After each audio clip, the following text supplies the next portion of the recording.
বসিরহাট থানার পুলিশের বড় সাফল্য। 4 জন আগ্নেয়াস্ত্র কারবারিকে গ্রেপ্তার করল বসিরহাট থানার পুলিশ। উদ্ধার হলো 2টি আগ্নেয়াস্ত্র সহ অস্ত্র তৈরির সরঞ্জাম ও তাদের ব্যবহৃত 2টি মোটর বাইক। আপনারা দেখছেন সেই বিশেষ মুহূর্তে ধারণকৃত ভিডিও চিত্র আজকের স্বপ্নগরের ক্যামেরায়। তথ্যবিন্যাসে আমি সৈয়দ রেজানুল হাবিব আপনাদেরকে সাধুবাদ জানাই। এখন শুনুন বিস্তারিত।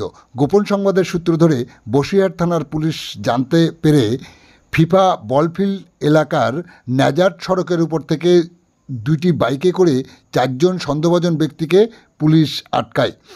তাদের জিজ্ঞাসাবাদের পর তল্লাশি করে 2টি আগ্নেয়াস্ত্র এবং আগ্নেয় অস্ত্র তৈরি করার প্রচুর সরঞ্জাম উদ্ধার করে পুলিশ।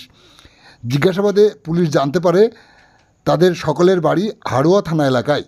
পুলিশ তাদেরকে গ্রেপ্তার করে 7 দিনের পুলিশের হেফাজতের আবেদন জানিয়ে বসিরহাট মহকুমা আদালতে পেশ করে আজ দুপুর 12টা নাগাদ।